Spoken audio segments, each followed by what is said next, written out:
আমাদের সাথে চলে এসো, আমি পাহাড়ে চড়ে বেঁচে যাব।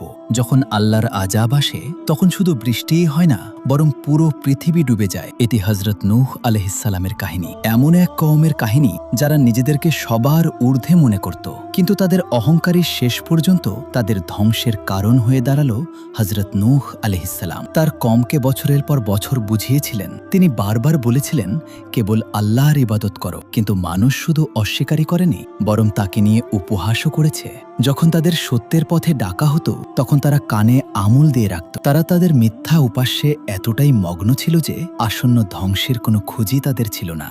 এরপর আল্লাহর হুকুম আসলো, আর আল্লাহর নির্দেশেই হযরত নূহ আলাইহিসসালাম নৌকা নির্মাণ করা শুরু করলেন। মরুভূমির তক্ত বালুর উপরে নৌকা দেখে মানুষ হাসাহাসি করত, আর বলতো, যেখানে পানির চিহ্ন মাত্র নেই সেখানে এই নৌকা কি কাজে আসবে। এরপর সে নির্ধারিত দিনটি চলে আসলো। হযরত নূহ আলাইহিসসালাম ঈমানদারদেরকে নিয়ে নৌকায় উঠলেন, আর আল্লাহর কুদরতে বনের পশুরাও নৌকায় চলে আসলো।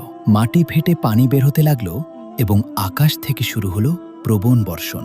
চারিদিকে শুরু হলো অথই জলরাশি। এই সংকটময় মুহূর্তে তিনি তার সন্তানকে ডাক দিলেন, আমাদের সাথে চলে আসো। কিন্তু সে অহংকারের সাথে জবাব দিল, আমি পাহাড়ে চড়ে বেঁচে যাব। কিন্তু সেই বিশাল ঢেউয়ে সেও তলিয়ে গেল, আর এভাবেই সবকিছু বিলীন হয়ে গেল। নৌকা ভেসে চলতে লাগলো। মানুষ, ঘরবাড়ি, শহর সবকিছু পানির নিচে তলিয়ে গেল।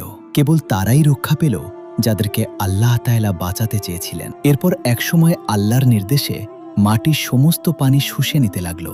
নৌকাটি গিয়ে থামল এক পাহাড়ের চূড়ায়। হযরত নূহ আলাইহিসসালাম এবং তার ঈমানদার সঙ্গীরা নৌকা থেকে নামলেন, আর এভাবেই পৃথিবীতে আবারও নতুন করে জীবনের সূচনা হলো। আল্লাহ আমাদের সবাইকে ঈমানের সাথে মৃত্যু দান করুন, আমিন।